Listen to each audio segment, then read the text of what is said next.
दोस्तों, कहानी की शुरुआत होती है एक ऐसे लड़के से जिसका नाम है रिंतारो। एक ऐसा लड़का जिससे हर कोई दूर भागता है क्योंकि उसकी इंटिमिडेटिंग ऑरा ही लोगों के लिए किसी खतरे से कम नहीं। लेकिन उसकी जिंदगी में सब कुछ बदल जाता है जब उसकी मुलाकात होती है काओरुको से, एक स्वीट सी लड़की जो उसके राइवल स्कूल से है और जो उसे दिखाती है कि डरावने दिखने वाला इंसान भी एक नॉर्मल लाइफ जी सकता है। जिस दिन उनकी मुलाकात होती है वो दोनों स्कूलों किकियो और चिडोरी के लिए एक आम दिन होता है। दोनों स्कूलों में पुरानी दुश्मनी चलती आ रही थी और रिंतारो अपनी चिडोरी की खिड़की से किकियो की तरफ देखता है जो एक ओएनएल गर्ल्स स्कूल है, और वो मन ही मन मान चुका होता है कि वो कभी समझ नहीं पाएगा कि उधर चलता क्या है, क्योंकि किकियो की लड़कियां तो चिडोरी के लड़कों को ऐसे अवॉइड करती हैं जैसे किसी ने पूरे स्कूल में इन्फेक्शन फैला दिया हो। सुबह के वक्त रिंतारो के दोस्त साकू, शोहेई और अयातो किसी दूसरे स्कूल के दो चंपुओं से झगड़ रहे होते हैं। कोई भी लड़ाई नहीं चाहता, लेकिन ब्लेम गेम शुरू हो जाती है। तभी रिंतारो की एंट्री होती है और बस उसकी एक किलर नजर में वो दोनों लड़के ऐसे भागते हैं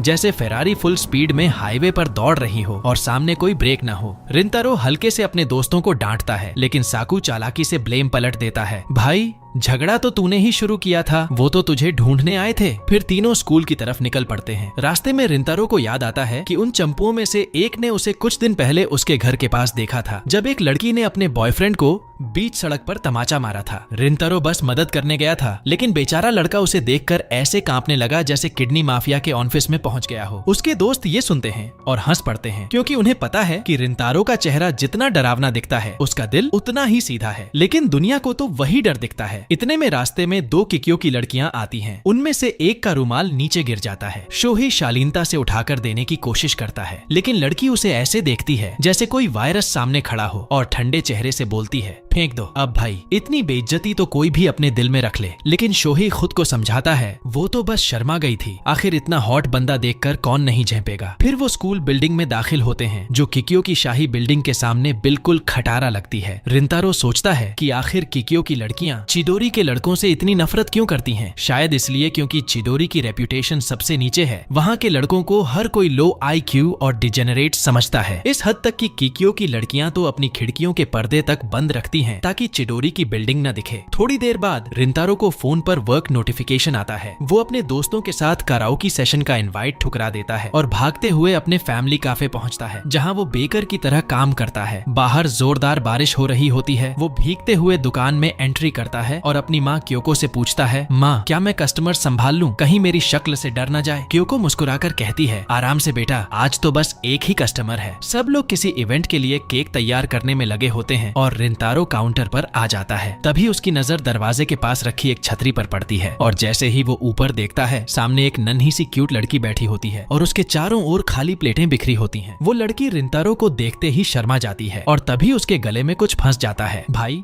वो ऐसे खांसने लगती है जैसे समोसा उल्टा अटक गया हो। रिंतारो तुरंत पानी लेकर दौड़ता है। वो पानी पीती है और हल्के से थैंक यू बोलकर भाग जाती है। शाम को दुकान बंद करते वक्त कियोको बड़ी कैजुअल अंदाज में बताती है कि उस लड़की का नाम काओरुको है और वो इस कैफे की रेगुलर कस्टमर है। रिंतारो को लगता है उसने उसे डरा दिया, लेकिन उसकी माँ हंसते हुए कहती है, अरे बेटा, काओरुको तो डरी हुई टाइप की नहीं है और वैसे भी हमारे स्वादिष्ट केक किसी का भी दिल जीत सकते हैं। अगले दिन रिंतारो अब भी उसी बात को लेकर परेशान रहता है। लंच टाइम में वो खोया खोया बैठा रहता है, सोचता है कैसे माफी मांगे या उसे फिर से देखे। उसके दोस्त पूछते हैं, भाई क्या हुआ? और वो हंसी में बात टाल देता है, कुछ नहीं यार, थोड़ा ज्यादा ओवर थिंकिंग हो गया। घर लौटते ही क्योको दरवाजा धड़ाम से खोलकर रिंतारो के कमरे में घुसती है और उत्साहित होकर कहती है, काओरुको कैफे में है और वो तुझसे मिलना चाहती है। यह सुनते ही रिंतारो बिजली की स्पीड से नीचे भागता है। वहाँ पहुँचते ही काओरुको उसे देखकर सरप्राइज देती है। वो कहती है कि आज वो उसे ट्रीट देना चाहती है। देखते ही देखते रिंतारो के सामने एक बड़ा सा केक रखा होता है। काओरुको पिछले दिन की घटना के लिए माफी मांगती है। रिंतारो ट्रीट लेने से मना करने ही वाला होता है कि वो उसे खाने को एकटक देखती है। वो स्मूथली प्लेट उसकी तरफ सरका देता है और थोड़ी झिझक के बाद काओरुको हंसते हुए वो केक खाने लगती है जैसे किसी बच्चे को उसकी फेवरेट मिठाई मिल गई हो। फिर काओरुको बताती है कि उस दिन वो सोच रही थी कि वो अकेली है और आराम से डेजर्ट खा सकती है, लेकिन जैसे ही उसने रिंतारो को देखा वो घबरा गई, क्योंकि उसने उसे पहले भी कई बार वहाँ देखा था और उसके बारे में थोड़ा क्यूरियस भी थी। उसी वक्त रिंतारो को एहसास होता है कि काओरुको उससे डरी नहीं थी, वो तो बस शर्मीली और नर्वस थी। काओरुको साफ साफ कहती है कि रिंतारो को देखकर उसका दिल तेज धड़कने लगता है। रिंतारो थोड़ा हक्का बक्का रह जाता है, क्योंकि जिंदगी में पहली बार किसी ने उससे ऐसा कुछ कहा था। बाकी सब तो उसे देखकर दूर भागते थे, लेकिन काओरुको अलग थी। उसकी सच्ची बातों ने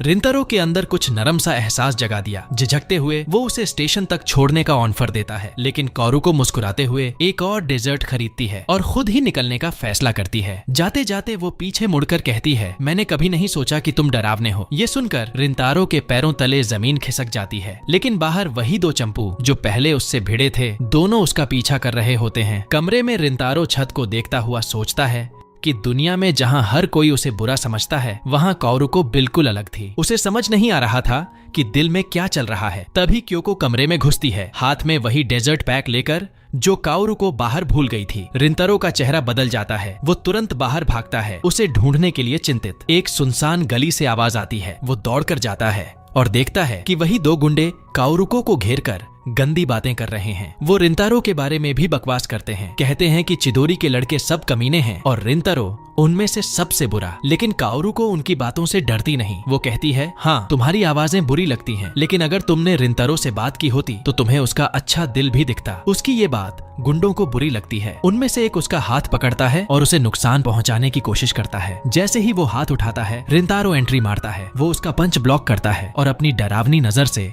उन दोनों को ऐसे भगा देता है जैसे कोई भूत सामने आ गया हो। कारुको तुरंत उसके जख्मी सिर की देखभाल करती है, लेकिन वो कहता है, चिंता मत करो, ये तो दीवार से टकराने से हुआ। फिर वो झुककर माफी मांगता है कि उसकी वजह से उसे परेशानी झेलनी पड़ी, लेकिन कारुको उसका खून पोंछते हुए कुछ ऐसा कहती है जो उसने जिंदगी में कभी नहीं सुना था। मुझे समझ नहीं आता लोग ऐसे इंसान से क्यों डरते हैं जिसका दिल इतना खूबसूरत है। वो उसकी माफी ठुकरा देती है और उसका शुक्रिया अदा करती है। उस पल रिंतारो को पहली बार ऐसा एहसास होता है जैसे उसने एक नई दुनिया में कदम रखा हो, जहाँ लोग उसे उसके चेहरे से नहीं बल्कि उसके दिल से देखते हैं। वो कारुको को स्टेशन तक छोड़ता है और जैसे ही वो ट्रेन पकड़ने वाली होती है वो मुस्कुराकर कहती है, कभी साथ में डेजर्ट खाने चलोगे? रिंतारो हल्की सी मुस्कान के साथ सिर हिला देता है। अगले दिन रिंतारो स्कूल जल्दी पहुंचता है और अब भी कारुको के बारे में सोच रहा होता है। खिड़की से झांकते ही उसकी नजर सामने किक्यो की बिल्डिंग पर पड़ती है और वहाँ कारुको खड़ी होती है। दोनों की नजरें कुछ सेकंड के लिए टकराती हैं और वो झट से पर्दा बंद कर देता है। उसे समझ आता है कि वो कोई आम लड़की नहीं बल्कि किक्यो की स्टूडेंट है, यानी उसकी स्कूल की दुश्मन। वो सोचता है, किस्मत ने भी क्या टाइम चुना, एक देवी जैसी लड़की भेजी और निकली राइवल स्कूल की। उसी दौरान शोही प्रकट होता है, गुस्से में बोलता है कि आज सुबह किक्यो की लड़कियों ने उसके साथ बहुत बुरा बर्ताव किया है और वो गुस्से में कहता है कि उसका मन करता है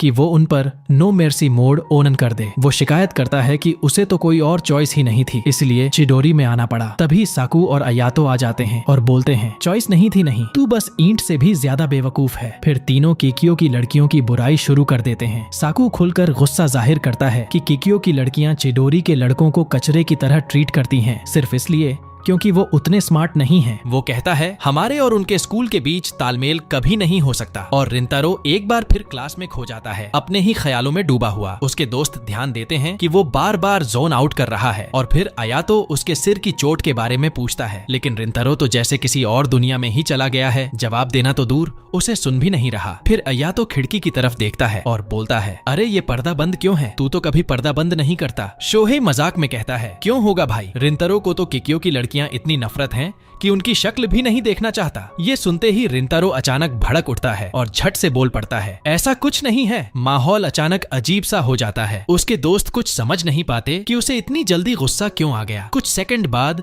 वो खुद को शांत करता है और कहता है, बस धूप चेहरे पर पड़ रही थी इसीलिए पर्दा बंद किया। लेकिन साकू की नजर में उसकी बेचैनी साफ दिखती है, उसे कुछ गड़बड़ लगती है। क्लास में बाद में रिंतारो पढ़ाई पर ध्यान देने की कोशिश करता है, लेकिन दिमाग में बार बार कारुको का वो चेहरा घूमता रहता है जब उसने क्लासरूम से उसे देखा था। उसे लगता है कि शायद उसने कारुको को शर्मिंदा कर दिया और अब वो शायद कभी कैफे नहीं आएगी। और शायद ये ठीक भी है, क्योंकि आखिर उनके स्कूल तो कभी साथ नहीं आ सकते। स्कूल के बाद शोही उसे घूमने का न्योता देता है। रिंतारो अपना फोन चेक करता है और देखता है कि माँ ने किसी मदद के लिए मैसेज नहीं किया। वो दोस्तों के साथ जाने के लिए हाँ कर देता है। सब हंसी मजाक करते हुए स्कूल से बाहर निकलते हैं, तैयार अरिजीत सिंह के गाने गाने के लिए। लेकिन तभी स्कूल के गेट पर भीड़ लग जाती है। सब लोग किसी को देख रहे होते हैं। जिज्ञासा में वो भी आगे बढ़ते हैं और कारुको को वहाँ अकेली खड़ी पाते हैं, चिदोरी के बाहर किसी का इंतजार करती हुई। रिंतारो के कदम रुक जाते हैं। वो नजरें फेर लेता है, समझ नहीं पाता कि अब क्या करे।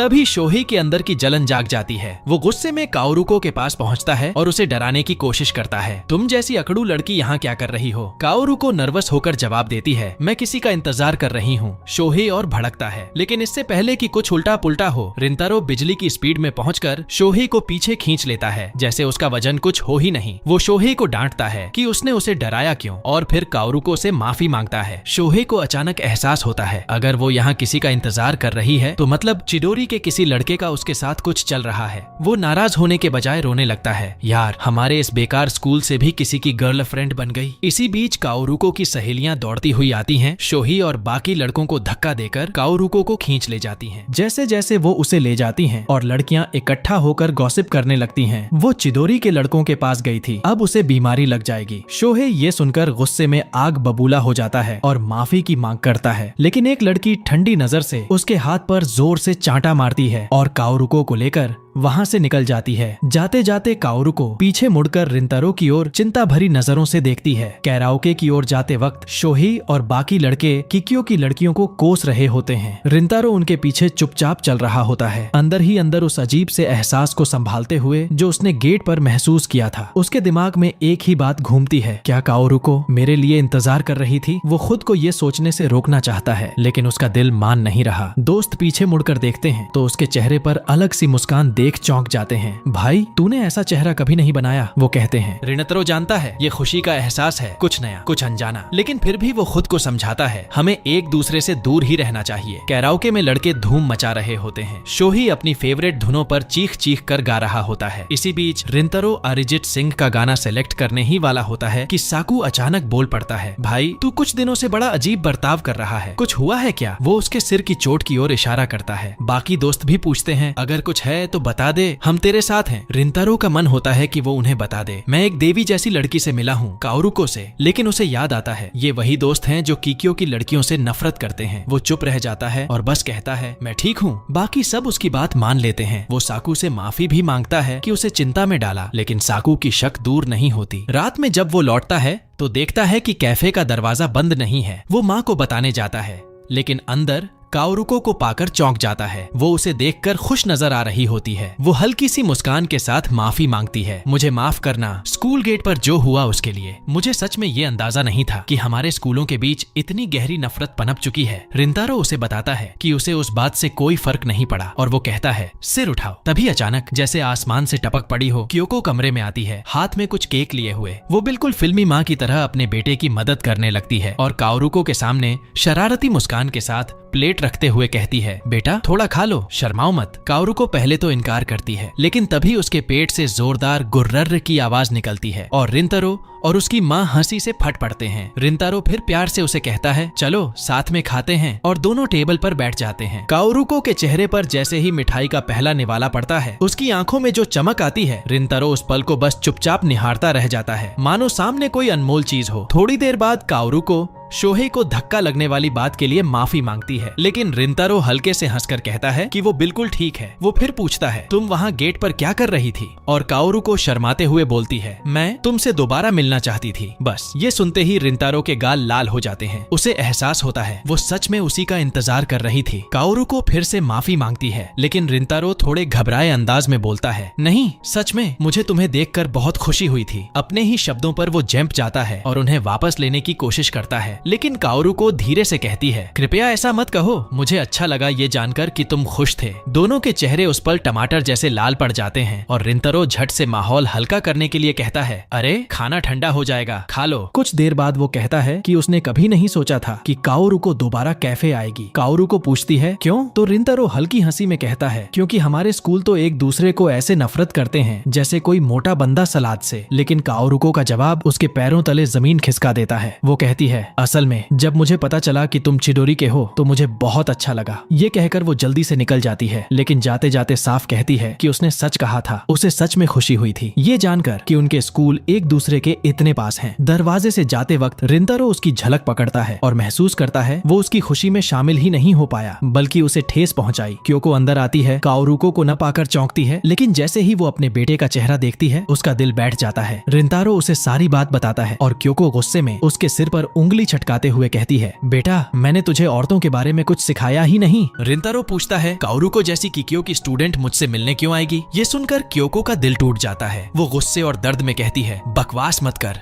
तू उसी गलती में गिर रहा है जिससे तू खुद जिंदगी भर गुजरा है। लोगों ने तुझे तेरे चेहरे के लिए जज किया और तू उसे उसके स्कूल के लिए कर रहा है। ये सुनकर रिंतारो अंदर तक हिल जाता है। क्योको फिर पूछती है, क्या काओरुको ने कभी तुझे अलग तरीके से ट्रीट किया जब उसे पता चला कि तू वो डरावना चिदोरी वाला लड़का है? और तभी रिंतारो को एहसास होता है वो कितना गलत था। वो अचानक खुद को मुक्का मारता है, खून निकल आता है। क्योको घबरा जाती है, लेकिन रिंतारो उसे देखता है और मुस्कुराकर कहता है, थैंक यू माँ। अगली सुबह जैसे ही काओरुको स्कूल पहुंचती है, उसकी आंखें फटी की फटी रह जाती हैं। रिंतारो उसके स्कूल गेट के बाहर खड़ा उसका इंतजार कर रहा होता है। वो घबराकर पूछती है, तुम यहाँ क्या कर रहे हो? रिंतारो मुस्कुराते हुए जवाब देता है, तुम्हें देखने आया हूँ सुबह सुबह। वो झुककर माफी मांगता है और बताता है कि उसने कल उसे उदास चेहरा बनाते देखा था। काओरुको के गाल गर्म हो जाते हैं। उसे शर्म और खुशी दोनों महसूस होती है। वो कहती है कि हाँ, उसे दुख तो हुआ था, लेकिन वो उसकी खुदगर्जी थी। और साथ ही वो ये भी मानती है कि रिंतारो ने उसे ढूंढने की कोशिश की। इससे उसका दिल पिघल गया है। काओरुको की सच्चाई ने उसे कई बार छुआ है और आज रिंतारो भी साफ दिल से बोलना चाहता है। वो कहता है, जब चिदोरी के लड़के तेरे बारे में बुरा बोलते हैं तो मुझे नफरत होती है। मुझे डर लगता है कि तू मेरे साथ रही तो तुझे मुसीबत में न पड़ना पड़े, लेकिन मैं वो डर अब पीछे छोड़ना चाहता हूँ। मुझे माफ कर कि मैंने तुझे सिर्फ एक किकियो स्टूडेंट के रूप में देखा, तेरे असली रूप में नहीं। सच कहूँ, तू मुझे देखने आती है, इससे मैं बहुत खुश होता हूँ। काओरुको ये सुनकर चमक उठती है। वो कहती है, चिदोरी और किकियो के झगड़े अपनी जगह, लेकिन मैं तुझे सच में जानना चाहती हूँ जैसे तू है। रिंतारो उसके शब्दों में खो जाता है और यहीं दोनों के बीच कुछ बदल जाता है। वो काओरुको का नंबर ले लेता है और दोनों की कहानी में एक नया चैप्टर खुल जाता है। फिर काओरुको मस्ती भरे अंदाज में कहती है कि क्लास शुरू होने से पहले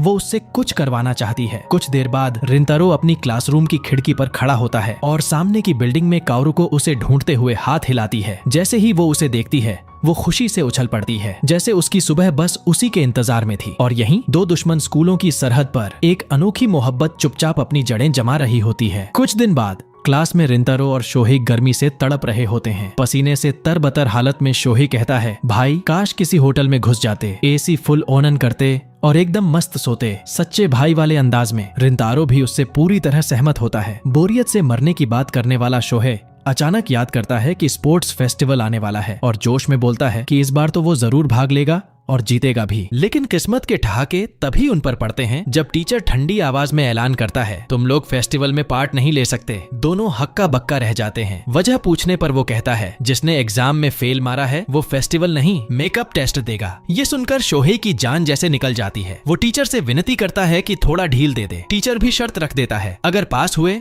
और फेस्टिवल में जीते तो मैं आइसक्रीम खिलाऊंगा। क्लास में शोहे का दिमाग फिर से घबराहट में पिघलने लगता है। वो हाथ जोड़कर साकू से पढ़ाने की भीख मांगता है, क्योंकि वही ग्रुप में सबसे समझदार बंदा है। लेकिन साकू ठंडे अंदाज में मना कर देता है, भाई पिछली बार तो तुम लोगों ने मुझे ही धो डाला था। फिर भी शोही और बाकी जिद पर अड़ जाते हैं। इसी बीच आयातो रिंतारो से पूछता है कि उसकी पढ़ाई का क्या हाल है और रिंतारो शोहे की तरह ही हारा हुआ चेहरा बनाकर कहता है कि वो पहले ही हार चुका है। वो आयातो से सिखाने की रिक्वेस्ट करता है, लेकिन आयातो ठहाका लगाकर कहता है, भाई मैं खुद तेरी लेवल का हूँ। तभी शोही अकड़ में कहता है कि उन्हें साकू की जरूरत ही नहीं, वो खुद स्टडी कर लेंगे। साकू भी हंसते हुए कहता है, ठीक है, बिना मेरी मदद पास होकर दिखाओ। उसी वक्त रिंतारो को क्योको का मैसेज आता है, स्टोर में सेल लगी है, काओरुको को बुला ले। उसे एहसास होता है कि काओरुको कई दिनों से कैफे नहीं आई है। उसे शक होता है कि शायद उसके पास पैसे नहीं है। क्लास में ही वो घबराते हुए काओरुको को इन्विटेशन लिखता है और कई बार सोचने के बाद उसे मैसेज भेज देता है, लेकिन स्कूल खत्म होने तक कोई जवाब नहीं आता। अचानक उसका फोन वाइब्रेट होता है। काओरुको का रिप्लाई आता है, वो नहीं आ सकती क्योंकि वो एग्जाम की तैयारी में बिजी है। और ये पढ़कर रिंतारो के सीने में एक हल्का सा खालीपन उतरता है, एक अनजाना सा डिसअपॉइंटमेंट। तभी शोहे उसे पब्लिक लाइब्रेरी में साथ पढ़ने बुला लेता है। दोनों किताबों पर टूट पड़ते हैं और पहली बार थोड़ा पढ़ाई में सीरियस हो जाते हैं। लेकिन एक घंटे में शोही का दिमाग ऐसा गर्म होता है जैसे भुट्टा। तब रिंतारो उसे कहता है, भाई चल साकू से माफी मांग ले। शोहे मानता है कि पिछली बार फेल होकर उसने साकू का टाइम बर्बाद किया और वो बहुत बुरा फील कर रहा था। रिंतारो उसे हौसला देता है कि साकू अंदर से उनकी परवाह करता है और वो चाहता है कि सब मिलकर फेस्टिवल में पार्ट लें। शोहे थोड़ी देर उसे देखता है और कहता है, भाई तू कुछ बदल गया है। वो खड़ा होता है और कहता है, चल मैं साकू को मना के वापस लाता हूँ, इस बार हम सब साथ होंगे। शोहे के जाने के बाद रिंतारो लाइब्रेरी में पढ़ाई जारी रखता है। तभी दो लड़कियां खाली सीट ढूंढते हुए आती हैं। एकदम चैट मूव में रिंतारो अपनी सीट छोड़कर उठ जाता है ताकि वो बैठ सकें। लड़कियां समझती हैं कि उसने जानबूझकर ऐसा किया, लेकिन जब तक वो कुछ कह पाती वो जा चुका होता है। बाहर निकलने ही वाला होता है कि उसे काओरुको का नाम सुनाई देता है। वो घूमकर देखता है और वहीं ठिठक जाता है। काओरुको अपनी फ्रेंड के साथ टेबल पर बैठी पढ़ाई कर रही होती है। उसे अब समझ आता है कि वो इसलिए कैफे नहीं आ पाई क्योंकि वो भी एग्जाम की तैयारी में बिजी थी। वो थोड़ी दूरी से उसे देखता है और जब वो लगभग पकड़ा जाता है तो झट से पीछे छुप जाता है। छुपते हुए भी उसकी नजरें काओरुको पर टिकी रहती हैं। वो नोटिस करता है कि अपनी फ्रेंड के साथ वो कितनी खुलकर हल्के फुल्के अंदाज में बात करती है, उससे तो बहुत अलग। तभी उसकी फ्रेंड कहती है कि काओरुको क्लास की टॉपर बनी हुई है। ये सुनकर रिंतारो की आंखें चौड़ी रह जाती हैं। ये तो कमाल की लड़की है। वो धीरे धीरे लाइब्रेरी से बाहर निकलता है और पढ़ाई जारी रखता है, लेकिन अब उसके अंदर कुछ बदल चुका होता है। वो काओरुको की काबिलियत और अपनी जीरो स्टडी स्किल्स के बीच का फर्क महसूस करता है, मानो वो उसके मुकाबले में कितना छोटा है। घास पर लेटकर वो एक पल आंखें बंद करता है और शोहे की बातें याद करता है। इस बार हम सब मिलकर स्पोर्ट्स फेस्टिवल में उतरेंगे। और वहीं रिंतारो एक ठान लेता है, इस बार फेल नहीं होना है। काओरुको अचानक रिंतारो के सामने आ जाती है और वो लगभग उछल पड़ता है। मुस्कुराते हुए काओरुको कहती है, मैंने तुम्हें पहले ही देख लिया था, मुझे पता था वो तुम ही हो। उसके हाथ में लंच बॉक्स होता है और वो हंसते हुए कहती है कि उसे भूख लगी है। रिंतारो थोड़ा सरक कर जगह बनाता है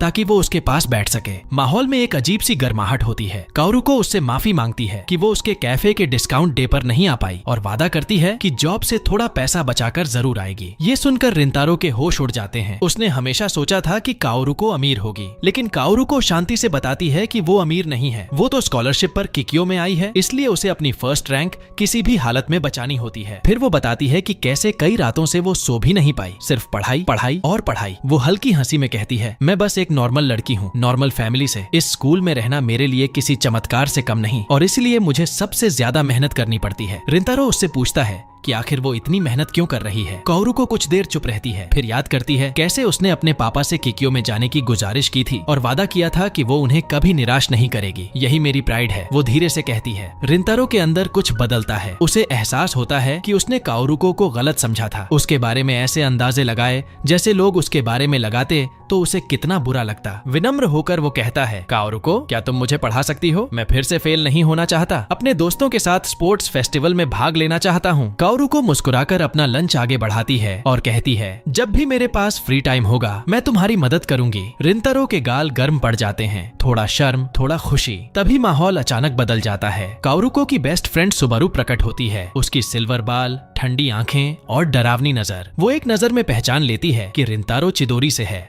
गुस्से में वो हुक्म देती है, काओरुको से दूर रहो। काओरुको उसे शांत करने की कोशिश करती है, लेकिन उसी वक्त शोहे और बाकी लड़के रिंतारो को घिरा हुआ देखकर दौड़ते हुए आते हैं। सुबारू उन्हें देखती ही भड़क जाती है। लूजर्स। शोहे गुस्से में पलटकर जवाब देता है, लेकिन जैसे ही वो काओरुको को पहचानता है वो आगे बढ़ता है। रिंतारो झटके में शोहे को पीछे खींच लेता है, जबकि सुबारू भी काओरुको को पीछे खींचती है। दोनों ग्रुप आमने सामने खड़े हो जाते हैं। शोहे ही हैरान रह जाता है कि रिंतारो ने उसे रोका ही क्यों। सुबारू झल्लाते हुए काओरुको को लेकर जाने लगती है और ताना मारती है, इन बेवकूफों के पास रहोगी तो खुद भी स्टूपिड हो जाओगी। लेकिन साकू पीछे से फुल गुस्से में आता है और सुबारू को गॉड्स ग्रीन अर्थ पर जितने गाली और अपमान है वो सब सुना देता है। सुबारू का चेहरा उतर जाता है। हालात बिगड़ने से पहले रिंतारो बीच में कूदता है और झूठ बोलता है, मैं ही काओरुको के पास गया था उस दिन डराने के लिए माफी मांगने। शोही और आयातो दोनों कंफ्यूज हो जाते हैं क्योंकि डराया तो शोहेई ने था। और तभी शोहेई आगे बढ़ता है, झुककर काओरुको से सच में माफी मांगता है। सब लोग हैरान रह जाते हैं जब काओरुको भी झुककर माफी मांगती है। आप लोगों को असहज महसूस कराने के लिए सॉरी। सुबारू उसे रोकने की कोशिश करती है, लेकिन काओरुको डट जाती है और सुबारू से कहती है, तुम भी माफी मांगो। सुबारू गुस्से में मना करती है और वहाँ से चली जाती है। काओरुको झुककर एक बार और माफी मांगती है और उसकी पीछे चली जाती है। चिदोरी के लड़के चुपचाप खड़े रह जाते हैं। उनके मन में कुछ बदलता है, शायद सभी किकियो लड़कियां बुरी नहीं होती। फिर वो एक एक साथ साकू की ओर मुड़ते हैं, जिसने उनके लिए खड़ा होकर सुबारू को धो डाला था। साकू ठंडे अंदाज में कहता है, भाई मैं अपने दोस्तों को किसी घटिया बंदी से गालियां खाते नहीं देख सकता। उधर दूसरी तरफ सुबारू काओरुको को डांटती है, तुम्हें उन चिदोरी के गंदे लड़कों से माफी मांगने की क्या जरूरत थी। लेकिन जब उसे याद आता है कि रिंतारो ने कैसे उसकी इज्जत बचाई, उसका भरोसा थोड़ा हिलने लगता है। वो काओरुको से पूछती है वो रिंतारो कैसा है, और काओरुको बिना हिचकिचाए कहती है वो बहुत अच्छा है। सुबारू के दिल में पहला शक का बीज बोया जा चुका था। उस रात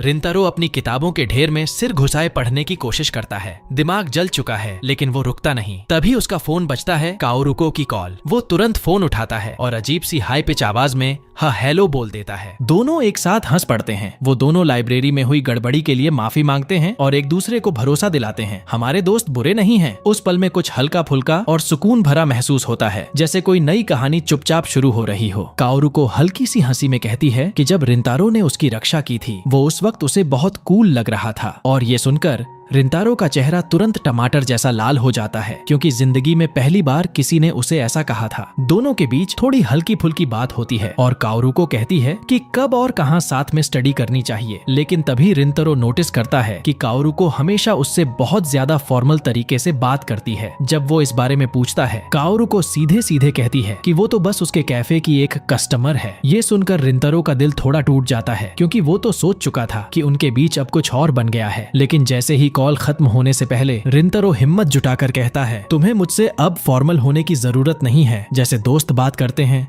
वैसे बात करो। तो काओरुको थोड़ी झेंपते हुए मान जाती है और दोनों फोन रख देते हैं। उसी पल रिंतारो के चेहरे पर गर्मी चढ़ जाती है और वो सोचता है काओरुको ने उसकी बात पर क्या रिएक्ट किया होगा। और उधर काओरुको अपने बिस्तर पर बैठे बैठे कान से कान तक मुस्कुरा रही होती है, पूरी तरह से फ्लस्टर्ड, क्योंकि रिंतारो ने उसे अनजाने में चार्म कर लिया था। कुछ दिन बाद सुबह सुबह रिंतारो बहुत नर्वस लेकिन एक्साइटेड महसूस करता हुआ उठता है, क्योंकि आज वो काओरुको के साथ पढ़ाई करने वाला है। वो ट्रेन में सफर करता है और रास्ते में कुछ लड़कियां उसकी लंबी हाइट को देखकर हंसती हुई उसे नोटिस करती हैं। बाहर का वही पुराना नजारा आज उसे एकदम नए रंग में दिखता है। जब वो उतरता है तो उसे उम्मीद नहीं थी कि काओरुको उससे पहले आएगी, लेकिन काओरुको पहले से ही वहाँ उसका इंतजार कर रही होती है, चेहरे पर प्यारी सी स्माइल लिए। और जब वो उसे गौर से देखता है तो उसे एहसास होता है कि आज वो कितनी प्यारी लग रही है। दोनों एक कैफे में बैठते हैं, वही कैफे जिसे काओरुको बहुत टाइम से ट्राई करना चाहती थी। काओरुको हर बाइट बड़े मजे से खाती है और रिंतारो बस उसे देखता रहता है, क्योंकि उसे हमेशा पता था कि काओरुको खाना खाते वक्त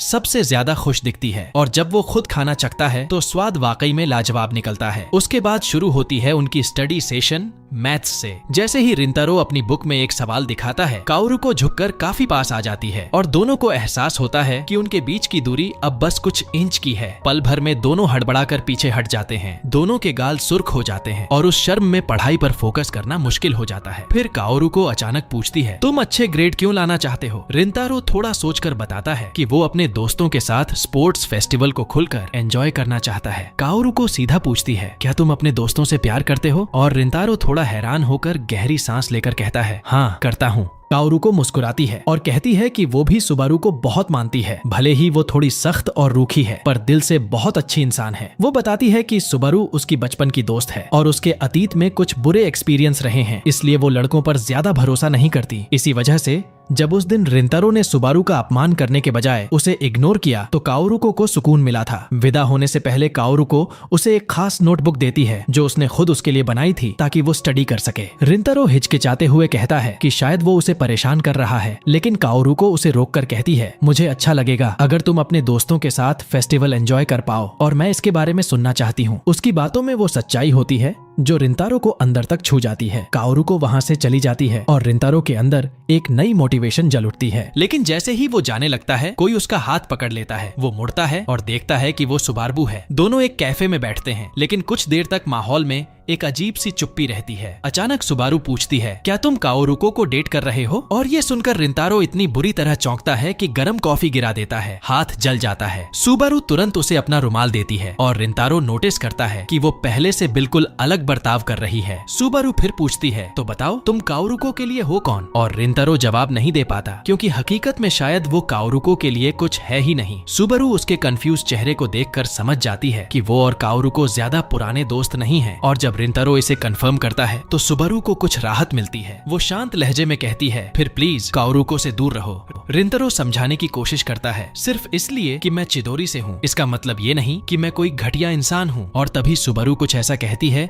जो रिंतारो को हैरान कर देता है। मुझे पता है उस दिन तुमने मेरी और अपने दोस्तों की बेइज्जती होने के बावजूद मुझे डिफेंड किया था। मैं बेवकूफ नहीं हूँ। उस लम्हे में पहली बार सुबारू की सख्त आवाज में एक हल्की सी सॉफ्टनेस झलकती है। सुबारू समझाती है कि अगर काओरुको के स्कूल वाले जान गए कि वो चिदोरी के किसी छात्र की दोस्त है तो उसकी परेशानी बढ़ जाएगी, खासकर क्योंकि उसके टीचर्स चिदोरी से नफरत करते हैं और वो वहाँ स्कॉलरशिप पर है। अचानक एक छोटा बच्चा उनके सामने गिर पड़ता है। रिंतारो मदद करने जाता है, लेकिन सुबारू तेजी से पहुंचती है और पहले बच्चे की मदद करती है, उसको खिलौना देती है और धन्यवाद पाती है। बच्चा कहता है कि सुबारू के बालों का रंग कमाल का है और उसे अपने अतीत की याद दिलाता है। सुबारू रिंतारो को बताती है कि पहले उसके बालों के रंग की वजह से उसे परेशान किया जाता था, लेकिन काओरुको पहली थी जिसने उसकी तारीफ की और उसकी रक्षा की। तभी से काओरुको सुबारू की हीरो और सबसे अच्छी दोस्त बन जाती है। इसलिए सुबारू काओरुको को बचाने के लिए कुछ भी करने को तैयार है, भले ही काओरुको उससे नफरत करे। फिर से सुबारू रिंतारो से विनती करती है कि काओरुको से मिलने बंद कर दे। इस पर रिंतारो को याद आता है कि उसके दोस्त और किकियो की लड़कियां एक दूसरे से कितनी नफरत करती हैं, लेकिन क्योंकि काओरुको ऐसा नहीं करती, वो सुबारू की बात मानने से मना कर देता है। उसे कैफे में छोड़कर जाता है जहां सुबारू खुद को बेवकूफ समझते हुए खड़ी रहती है, जानकर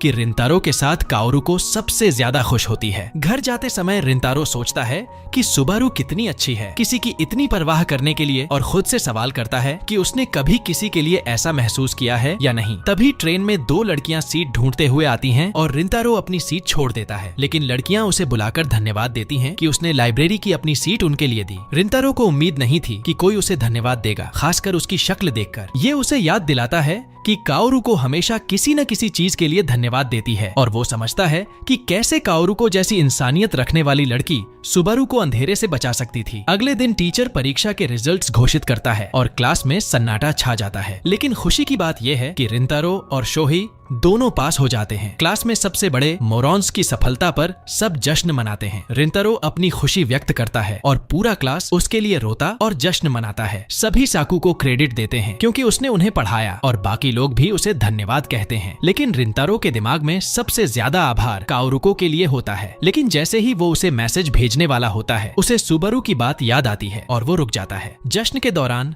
साकू रिंतारो की डेस्क से टकरा जाता है और उसके नोट्स गिर जाते हैं। जब साकू नोट्स देखता है तो उसे खास नोट्स दिखाई देते हैं जो काओरुको ने रिंतारो को दिए थे, और उस पर उसका नाम लिखा होता है। वो रिंतारो से पूछता है कि ये क्या है। नोट्स पर लिखा नाम काओरुको होता है, लेकिन रिंतारो उससे आगे कुछ कहने से पहले जल्दी से नोट्स ले लेता है। अब उसके दोस्त देख चुके हैं कि ये वही लड़की है लाइब्रेरी में जिसको सिल्वर हेयर वाली सुबारू ने सुरक्षित किया था, और अब उन्हें लगता है कि ये कोई कोइंसिडेंस नहीं है। साकू रिंतारो से पूछता है कि उसने क्यों कुछ नहीं बताया, और अब समझ में आता है कि रिंतारो इतने अजीब क्यों था। कभी कभी उसने किकियो की लड़कियों का बचाव क्यों किया। साकू फिर पूछता है और रिंतारो साफ साफ कहता है कि वो बस इस बारे में बात नहीं करना चाहता। साकू आगे पूछने की कोशिश करता है, लेकिन टीचर बीच में आकर कहता है कि वो लड़ाई बंद करें और क्लास शुरू करें। शोहेई साकू को खींच ले जाता है और रिंतारो आयातो से माफी मांगता है कि उसने नोट्स खींच लिए, लेकिन आयातो कहता है कि सब ठीक है। बाद में रिंतारो को एहसास होता है कि उसने काओरुको के नोट्स अपनी किताबों में मिला दिए थे, लेकिन वो याद करता है कि काओरुको ने उसे टेस्ट के लिए पढ़ाया था और उसे शुक्रिया कहना चाहता है। जब काओरुको पढ़ाई कर रही होती है, रिंतारो उसे मैसेज भेजता है, उसके पढ़ाने के लिए धन्यवाद कहता है। काओरुको उसे मैसेज करके पास होने की बधाई देती है और कहती है कि वो स्पोर्ट्स फेस्टिवल के लिए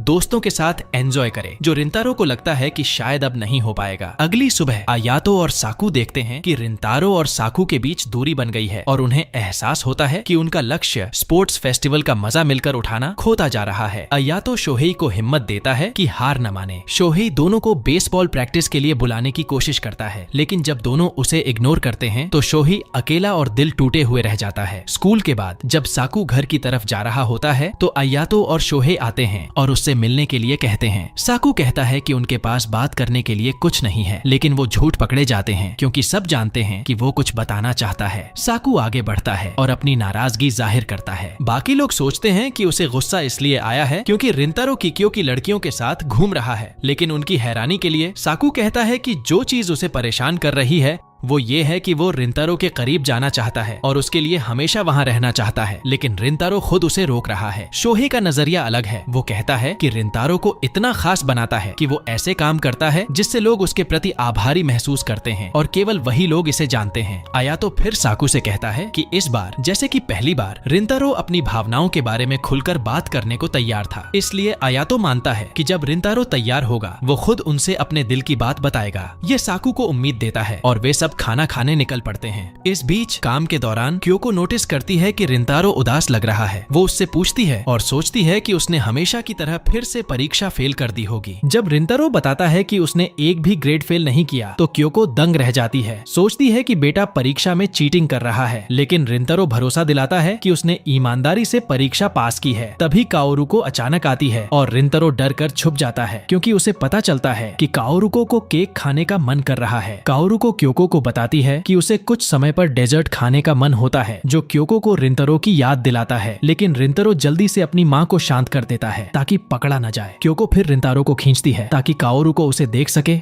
और बताती है कि वो सी थ्रू मिरर के सामने छुपा हुआ था। काओरुको शॉक्ड और शर्मिंदा हो जाती है कि उसने उसके मीठे क्रेविंग्स के बारे में सुना, लेकिन क्योको मदद करती है और रिंतारो से कहती है कि वो काओरुको का ऑर्डर ले, जबकि वो खुद किचन साफ करती है। खाना चुनते समय काओरुको कुछ याद करती है और दोनों हाथ ऊपर उठाकर रिंतारो से हाई फाइव मांगती है कि उसने परीक्षा पास की और लंबे समय से इंतजार किया गया स्पोर्ट्स फेस्टिवल में हिस्सा लेगा। यह रिंतारो को पिछली घटनाओं की याद दिलाता है। वो काओरुको को हाई फाइव देता है लेकिन उत्साहित नहीं होता। काओरुको देखती है कि कुछ गड़बड़ है। रिंतारो को कुछ समझ में नहीं आता, लेकिन काओरुको मदद करने की कोशिश करती है। कहती है कि जब भी वो उदास हो ज्यादा खाओ, लेकिन जब वो हकलाने लगती है तो रिंतारो उसकी कोशिश देखकर हंस पड़ता है। काओरुको को राहत मिलती है कि उसने उसे हंसते देखा। जब वो रिंतारो की ओर मुस्कुराती है उसे अंदर से प्यार की भावना महसूस होती है। जब काओरुको जाती है वो वादा करती है कि फिर वापस आएगी और रिंतारो स्तब्ध रह जाता है, यह सोचकर कि काओरुको कितनी अद्भुत है कि उसकी चिंता और घबराहट को दूर कर सकती है। अब उसे समझ आता है कि सुबरू के साथ हुई बातचीत के बाद उसने उसकी मांग इसलिए नहीं मानी क्योंकि वो काओरुको का सम्मान करता था, बल्कि इसलिए कि उसके अंदर और भी मजबूत भावना थी। कैफे बंद करने के बाद रिंतारो पाता है कि क्योको डिनर के लिए दावत तैयार कर रही है। जब वो पूछता है कि क्या हुआ तो वो बताती है कि ये उसकी परीक्षा पास करने की खुशी में है, जिसे पहले उसने मानना मुश्किल समझा।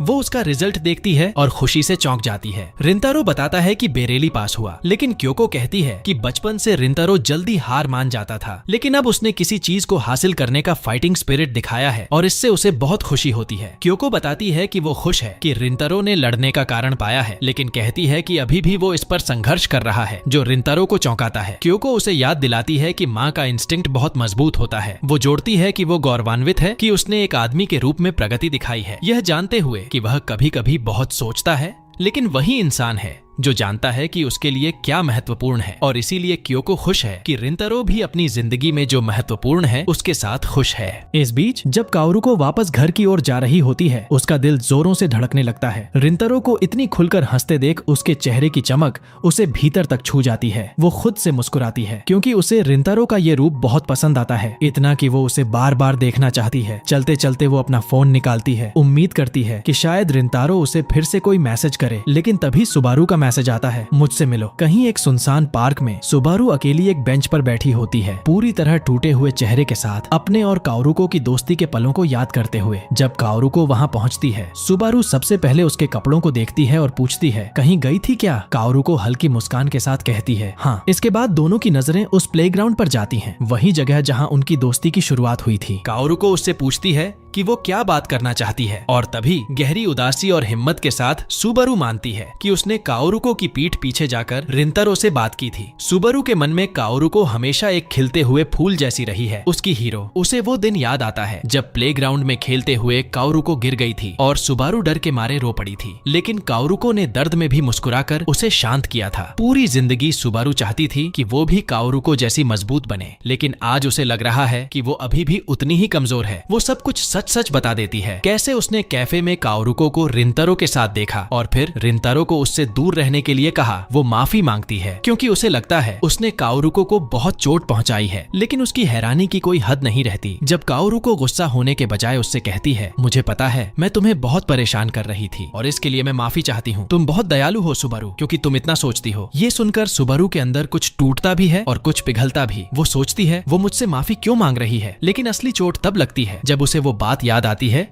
जो वो खुद से छुपाती रही थी, कि वो खुद को हमेशा एक बेकार इंसान समझती आई है। रिंतारो से बात करने के बाद से वो डरी हुई थी कि कहीं काओरुको उससे नफरत न करने लगे, लेकिन जब उसने काओरुको को मुस्कुराते देखा उसे एहसास हुआ कि रिंतारो ने काओरुको को कभी नहीं बताया कि सुबारू ने उन्हें अलग करने की कोशिश की थी, लेकिन वो गिल्ट अंदर ही अंदर उसे खा रहा था, इसलिए आज वो सच बताने आई थी। पर जब काओरुको ने उसे बिल्कुल भी नफरत से नहीं देखा, वो और ज्यादा टूट गई और जोर जोर से रोने लगी। वो मानती है कि मजबूत बनने का उसका नाटक झूठा था और वो आज भी वही डरपोक सुबारू है जो जरा सी बात पर रो देती थी। तभी काओरुको उसका हाथ पकड़कर अंधेरे में जैसे उसे रोशनी की तरफ खींचती है और कहती है, चल खेलते हैं जैसे पहले खेलते थे। काओरुको झूलों और बार्स पर वैसे ही खेलना शुरू कर देती है जैसे बचपन में करती थी और सुबारू को भी मस्ती में शामिल होने के लिए बुलाती है। जब सुबारू थोड़ा शांत होती है, काओरुको बताती है, तुम्हें वो दिन याद है जब मैं प्लेग्राउंड में गिरी थी? बहुत दर्द हुआ था, लेकिन मैं रोई नहीं, क्योंकि जब मैंने ऊपर देखा तुम रो रही थी और मुझसे कह रही थी कि मर मत जाना। तुमने तो कहा था कि मेरा दर्द अपने ऊपर ले लोगी, जैसे कोई हरे बालों वाला पायरेट। काओरुको हंसते हुए बोलती है, तुम इतनी प्यारी लगी थी उस वक्त कि मैं रोना ही भूल गई। फिर वो कहती है, ऐसे ही लम्हों ने मुझे दिखाया कि तुम अंदर से कितनी अच्छी हो सुबारू। सुबारू इसे सुनकर सिर हिलाती है और कहती है, मैं अच्छी नहीं हूँ, मैं तो बस बोझ हूँ। लेकिन इस बार काओरुको सख्त लहजे में कहती है, बस अब और खुद को नीचे मत गिराओ। मुझे तकलीफ होती है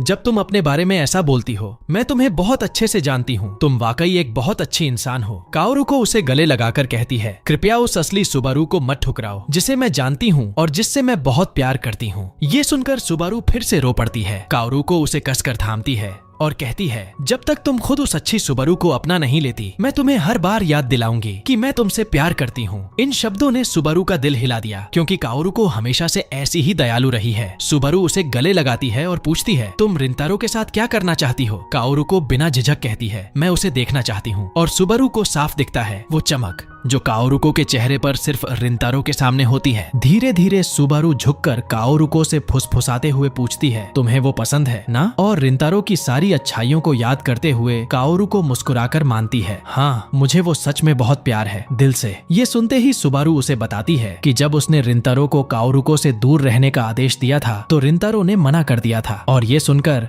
काओरुको के चेहरे पर एक चमकदार खुशी खिल उठती है। सुबारू अपने हीरो को कसकर गले लगाती है, क्योंकि उसे यकीन है कि काओरुको उसे उसी के असली रूप में प्यार करती है। वो मन ही मन ठान लेती है, एक दिन मैं भी काओरुको की बातों पर यकीन करूंगी और उसके साथ कंधे से कंधा मिलाकर चलूंगी, जैसे दो फूल जो एक दूसरे के सहारे मजबूती से खिले हों। घर जाते वक्त काओरुको अचानक हैरान हो जाती है। रिंतारो का मैसेज आता है जिसमें वो सुबारू का नंबर मांगता है। दूसरी तरफ रिंतारो बेहद नर्वस होता है। उसे लगता है कि पिछली मुलाकात के बाद उसे सुबारू से बात करनी ही होगी, लेकिन तभी काओरुको उसे कॉल कर देती है। जैसे ही रिंतारो फोन उठाता है, वो माफी मांगता है कि उसने उसके मैसेज का जवाब नहीं दिया। फिर वो काओरुको को बताता है कि उसे सुबारू से बात करनी है, लेकिन बिना कुछ बोले काओरुको सीधा फोन सुबारू को पकड़ा देती है और रिंतारो की तो सिट्टी पिट्टी गुम। रिंतारो उसे कुछ बोलने के लिए कहता है, लेकिन सुबारू सीधे कहती है, चलो मिलते हैं। अगले दिन दोनों स्कूल यूनिफॉर्म में ही पार्क में मिलते हैं। रिंतारो ध्यान देता है और कहता है, तुमने यूनिफॉर्म ही पहनी है, लेकिन सुबारू कंधे उचकाकर कहती है तो,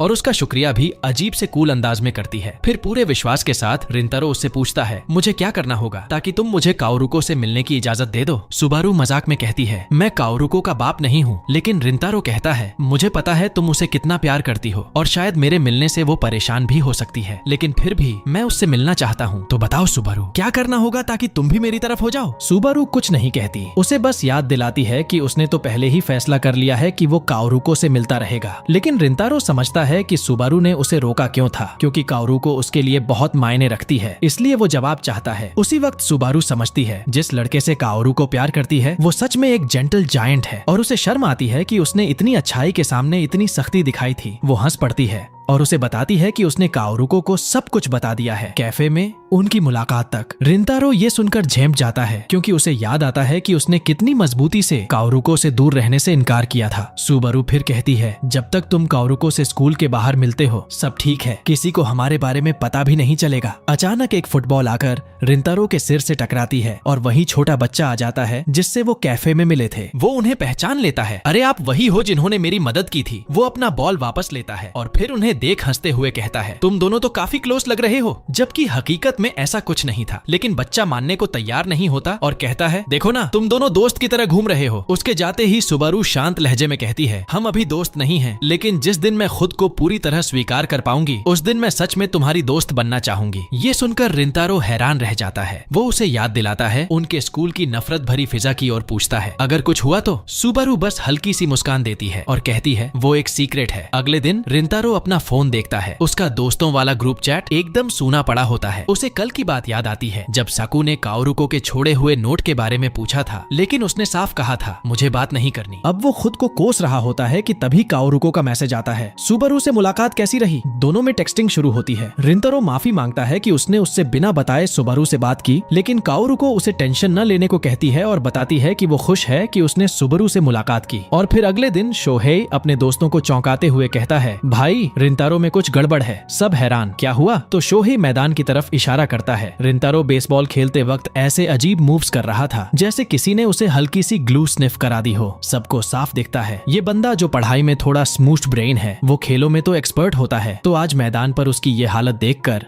सबके होश उड़ जाते हैं। रिंतारो के दोस्तों को शोहेई की बात पर थोड़ा शक तो होता है, लेकिन वो उसे ओवर थिंकिंग कहकर नजरअंदाज करने की कोशिश करते हैं। लेकिन शोहेई जिद नहीं छोड़ता और बताता है कि क्लास में भी रिंतारो कुछ अजीब बिहेव कर रहा था।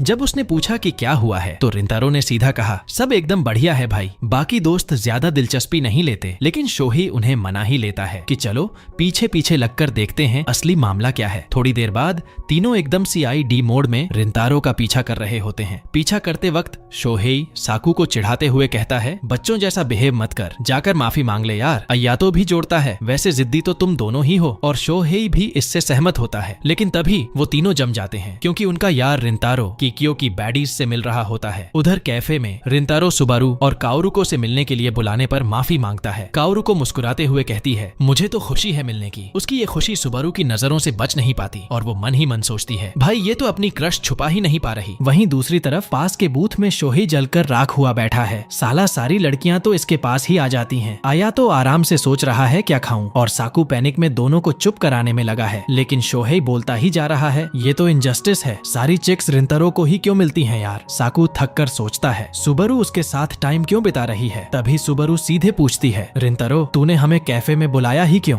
गहरी सांस लेकर रिंतारो हिम्मत जुटाता है और कहता है, मैं अपने दोस्तों को हमारे रिश्ते के बारे में बताना चाहता हूँ। सुबारू हैरान, क्यों? और रिंतारो कहता है, क्योंकि मुझे अपने दोस्तों से चीजें छुपाना पसंद नहीं। फिर वो खुलकर बताता है कि लंबे समय तक उसके कोई दोस्त नहीं थे क्योंकि उसका लुक्स दूसरों को पसंद नहीं आता था। लेकिन जब वो चिदोरी में आया और शोहेई, साकू, आयातो से मिला तो पहली बार उसे लगा कि वो किसी जगह बिलोंग करता है। रिंतारो काओरुको को धन्यवाद कहता है क्योंकि उसी ने उसे एग्जाम में पास होने में मदद की और ये भी एहसास कराया कि जिंदगी से हार नहीं माननी चाहिए। वो लड़कियों से माफी भी मांगता है कि इसके बाद चीजें मुश्किल हो सकती हैं, लेकिन काओरुको मुस्कुराती है और कहती है, मुझे खुशी होगी तेरे दोस्तों से मिलने में। सुबारू भी सिर हिलाती है, अगर काओरुको को कोई दिक्कत नहीं है तो मुझे भी नहीं। रिंतारो का दिल कृतज्ञता से भर जाता है और पास के बूथ में बैठे उसके दोस्तों की आवाज एकदम धीमी हो जाती है। बाद में जब वो लड़कियों को घर छोड़ने निकलता है तो सुबारू कहती है, अगर तू जल्दी अपने दोस्तों से हमारा इंट्रो करा दे तो अच्छा होगा, मैं उनसे माफी मांगना चाहती हूँ। रिंतारो वादा करता है कि वो जल्द ही सबको मिलवाएगा, लेकिन तभी कुछ लड़के सामने आते हैं। उनका लीडर ताने मारते हुए कहता है, भाई मेरे जूनियर्स को परेशान किया ना तूने, अब माफी मांग। रिंतारो हैरान, तुम लोग हो कौन? काओरुको झाड़ियों की तरफ इशारा करती है। वहीं दो वही गुंडे छिपे थे जिन्होंने पहले उन पर अटैक करने की कोशिश की थी। अब वो अपने सीनियर्स को बुलाकर बदला लेने आए थे। रिंतारो माहौल शांत करने की कोशिश करता है, मैं लड़ना नहीं चाहता, लेकिन तभी वो नोटिस करता है कि और गुंडे उन्हें घेर चुके हैं। लीडर कहता है, तू ऐसे नहीं जाएगा। काओरुको तभी जोर से बोलती है, रिंतारो ऐसा लड़का नहीं जो दूसरों को परेशान करे। लेकिन गुंडे और भड़कते हैं और सुबारू की तरफ बढ़ते हैं। एक गुंडा तो सुबारू के बाल छूने लगता है और तभी हवा में शोहेई की गूंजती आवाज आती है, हाथ लगाया तो हाथ तोड़ दूंगा। रिंतारो हैरान, उसके दोस्त आ चुके हैं। शोहेई और बाकी दोस्त कहते हैं, लड़कियों को ले जा, और रिंतारो कसम खाता है कि अब वो सब कुछ उन्हें उन्हें बताएगा। लड़कियों को ले जाते ही सकू सीधा उन 2 लड़कों के पास पहुंचता है जिनसे सारा झगड़ा शुरू हुआ था। सीधे रहो वरना बुरा होगा। ये सुनकर सिल्वर हेयर्ड लड़का भड़क जाता है और झूठा इल्जाम लगाता है कि रिंतारो ने ही उसे चोट पहुंचाई थी। लेकिन तभी अयातो अपना बैग नीचे गिराता है और सीधा उनकी तरफ चलता है, आंखों में आग लेकर। दूसरी तरफ रिंतारो लड़कियों से माफी मांगता है। वो कहती हैं सब ठीक है और तभी अयातो का कॉल आता है, सब अंडर कंट्रोल है। बाकी लड़के अयातो को हीरो कहने लगते हैं क्योंकि उस बंदे ने अकेले सारे गुंडों की वाट लगा दी थी। जाने से पहले अयातो गुंडों को घूरते हुए सख्त लहजे में कहता है, अगर दोबारा रिंतारो को तंग किया तो अंजाम बुरा होगा। कुछ दिन बाद स्पोर्ट्स फेस्टिवल में सारा क्लास रिंतारो को चीयर कर रहा होता है, लेकिन भाई साहब मैच में गड़बड़ कर बैठता है। वो बहाना बनाकर मैदान से निकलता है क्योंकि उसे पता है जब तक दोस्तों से बात नहीं कर लेता कुछ भी ढंग से नहीं होगा। जब वो उनके पास पहुंचता है तो झुककर माफी मांगता है। तभी शोहे बहुत ही क्लासिक बेवकूफी में बोल देता है, भाई अच्छा हुआ हम तेरा पीछा कर रहे थे। एहसास होते ही शोही और अयातो भागते हैं जैसे चोरी में पकड़े गए बच्चे। पीछे सकू रिंतारो से अपने बिहेवियर के लिए माफी मांगता है। रिंतारो भी बोलने लगता है लेकिन सकू उसे रोक देता है और कहता है, बस इतना जान ले, मैं तुझ पर पूरा भरोसा करता हूँ। इतना सुनकर माहौल हल्का हो जाता है और फिर रिंतारो एक जबरदस्त होम रन मारता है। दोस्त चिल्लाकर चीयर करते हैं और उसके चेहरे पर फिर से मुस्कान लौट आती है। बाद में शोहे रो रो कर बुरा हाल कर देता है क्योंकि उनकी टीम सेकंड आ गई थी। बाकी दोस्त उसे समझाते हैं, अरे भाई अगली बार फर्स्ट आ जाएंगे। लेकिन शोहे का रोना बंद नहीं होता। आखिरकार आइसक्रीम वाली आंटी उसे ताकोयाकी खिला के चुप कराती है। तभी रिंतारो को एक मैसेज आता है। वो सबको बुलाता है। पार्क में पहुंचकर वो अपने दोस्तों की मुलाकात काओरुको और सुबारू से कराता है। काओरुको तुरंत झुककर माफी मांगती है कि उसने अचानक बुला लिया, लेकिन लड़के आराम से कहते हैं कोई बात नहीं, चिल है। माहौल हल्का करने के लिए शोहे बताता है कि आज उनका स्पोर्ट्स डे था और वो सेकंड आए, जिस पर सब हंस पड़ते हैं। रिंतारो को हैरानी होती है कि शोहे और काओरुको बिना किसी अजीबपन के बात कर रहे हैं। अयातो धीरे से साकू से फुसफुसाता है, हम अपनी एकेडमी से इतनी दूर क्यों हैं? साकू जवाब देता है, क्योंकि हम लड़कियों के साथ पकड़े नहीं जा सकते। तभी काओरुको थोड़ा शर्माते हुए बताती है कि उसने और सुबारू ने उन्हें बुलाया है ताकि गुंडों वाली घटना में मदद करने के लिए थैंक यू कह सकें। साकू कुछ नहीं कहता, लेकिन शोही और अयातो मुस्कुराते हुए कहते हैं कोई बात नहीं। काओरुको उन्हें स्नैक्स का एक बड़ा बैग देती है। शोहे की आंखों में फिर से आंसू आ जाते हैं। काओरुको तू तो कमाल है यार, अब मैं ये खा सकता हूँ ना? सुबारू खड़ी होकर लाइब्रेरी वाली घटना के लिए माफी मांगती है। शोहे सीधा बोलता है, मुझे तो याद भी नहीं क्या कहा था तूने? सुबारू हैरान, क्या? शोहे हंसते हुए कहता है, मैं तो इंसल्ट्स का आदी हूँ। सुबारू की आंखों में आंसू आ जाते हैं। तभी साकू भी उससे माफी मांगता है। वो कहती है सब ठीक है। काओरुको को इशारा करती है कि अब सुबारू वो करे जो उसने प्लान किया था। सुबारू एक बैग में महंगे स्वीट्स निकालती है और लड़के तो जैसे पागल ही हो जाते हैं। शोही तुरंत चिल्लाता है, पार्टी टाइम भाई, और लड़के लड़कियों को साथ में खाने के लिए बुलाते हैं। सुबारू हिचकिचाकर पूछती है, मैं किकियो से हूँ, क्या मैं तुम्हारे साथ खा सकती हूँ? शोही तुरंत बोलता है, हमें ऐसी चीजों से कोई फर्क नहीं पड़ता। आयातो भी जोड़ता है, रिंतारो ने बताया था तुम दोनों कितनी प्यारी लड़कियां हो, तो अब टेंशन लेने की जरूरत नहीं। शोहे उसे एक स्वीट देता है और कहता है अब और कोई माफी नहीं। सुबारू मीठा लेते हुए खुद से सोचती है, मैंने बिना जाने चिदोरी के लड़कों से इतनी नफरत क्यों की? वापसी में शोहे पूछता है, सुबारू ये इतने महंगे स्वीट्स तूने कहाँ से खरीदे? और वो भी हंसते हुए उनके साथ चल पड़ती है। पीछे रिंतारो और काओरुको एक साथ टहल रहे होते हैं। रिंतारो उसकी तरफ देखकर उसे पढ़ाई में मदद के लिए थैंक यू कहता है और पूछता है तुझे कुछ चाहिए? काओरुको थोड़ा झिझक कर रुकती है और कहती है, मैं बस तेरे साथ कहीं अकेले घूमना चाहती हूँ। अगले दिन रिंतारो पूरे टेंशन में पसीने पसीने हो रहा होता है और मन ही मन प्रार्थना कर रहा होता है, भगवान सब अच्छा होना चाहिए। जैसे ही वो ट्रेन से उतरता है उसे काओरुको वहीं से उतरती दिखती है। वो हंसते हुए कहती है, क्या गजब की कोइंसिडेंस है ना? फिर धीरे से मानती है कि वो इस दिन का बेसब्री से इंतजार कर रही थी। रिंतारो का चेहरा लाल हो जाता है। दोनों एक्वेरियम वर्ल्ड पहुंचते हैं। काओरुको कहती है कि वो यहाँ बहुत टाइम बाद आई है। रिंतारो पूछता है, कोई खास वजह है यहाँ आने की? काओरुको हंसते हुए बताती है, मैं तेरे साथ डॉल्फिन शो देखना चाहती थी, और हाँ बाकी मछलियों को हाय भी बोलना है, राइड्स भी करनी है और कुछ यमी खाना भी है। फिर अचानक थोड़ा घबरा कर पूछती है, लेकिन हमारे पास इतना टाइम होगा ना? रिंतारो उसकी बात पर जोर से हंस पड़ता है और कहता है, हो जाएगा। लेकिन काओरुको सीरियस होकर कहती है, लेकिन तेरा क्या? तुझे क्या करना है? रिंतारो उसकी आंखों में देखता है और बहुत सादगी से कहता है, मुझे बस तेरे साथ रहना है। दोनों झटपट राइड्स का मजा लेने निकलते हैं और फिर थककर बैठकर कुछ खाने लगते हैं। वहीं बैठते हुए रिंतारो एक बार फिर काओरुको को थैंक यू कहता है कि उसने उसकी पढ़ाई में मदद की और वो पास हो गया। काओरुको मुस्कुराते हुए पूछती है, तो स्पोर्ट्स डे कैसा गया? रिंतारो पूरे जोश में बताता है कि उसने तो खूब मजे किए। काओरुको को फिर क्यूट सी आवाज में कहती है, अच्छा तो फिर जरा डिटेल में बताओ ना। रिंतारो थोड़ा चौंकता है लेकिन फिर खुलकर अपने सारे मजेदार किस्से बताने लगता है। वक्त कब बीत जाता है पता ही नहीं चलता और तभी डॉल्फिन शो का टाइम हो जाता है तो वो थोड़ी देर के लिए वॉशरूम जाने का बहाना करता है। उधर काओरू को वॉशरूम के बाहर बैठी अपने और रिंतारो के साथ क्लिक की हुई तस्वीरें स्क्रॉल कर रही होती हैं, चेहरे पर वही प्यारी सी मुस्कान। इधर रिंतारो बाहर खड़ा सोचता है, आज काओरू को इतनी क्यूट कैसे लग रही है यार, और उसके हंसते हुए चेहरे को बार बार अपने दिमाग में रिप्ले करता रहता है। बाहर आते ही वो देखता है कि काओरू को एक रोती हुई छोटी सी लड़की को गले लगा रही है। वो आगे बढ़ता है तो काओरू को बताती है कि लड़की खो गई है और पूछती है कि क्या वो साथ में उसके पेरेंट्स को ढूंढ सकते हैं। रिंतारो थोड़ा हिचकिचाते हुए कहता है, लेकिन फिर हम डॉल्फिन शो मिस कर देंगे। इस पर काओरू को उसे देखकर कहती है, मैं इस बच्चे को अकेला नहीं छोड़ सकती। रिंतारो के चेहरे पर इंप्रेशन साफ दिखता है, वो उसके दयालु स्वभाव से प्रभावित होता है। काओरू को प्यार से उस बच्ची को कंसोल करती है और फिर उसे मीका के नाम से रिंतारो से मिलवाती है। मीका पहली नजर में रिंतारो को देखकर थोड़ा डर जाती है क्योंकि वो थोड़ा अजीब दिखता है। रिंतारो मुस्कुराने की कोशिश करता है ताकि बच्ची आराम महसूस करे। काओरू को फिर मीका के पेरेंट्स को ढूंढने निकल जाती है और रिंतारो को कहती है वो मीका के साथ रुके। दोनों बेंच पर बैठते हैं और मीका मासूमियत से माफी मांगती है कि उसने उनकी डेट में दखल दे दिया। रिंतारो जल्दी से कहता है, ये कोई डेट नहीं है। मीका फिर कहती है कि उसे भी अपनी क्लास के एक लड़के के साथ ऐसे ही डेट पर जाना है। मीका फिर बताती है कि जब भी वो अपने क्रश को हंसते हुए देखती है तो उसका दिल खुश हो जाता है।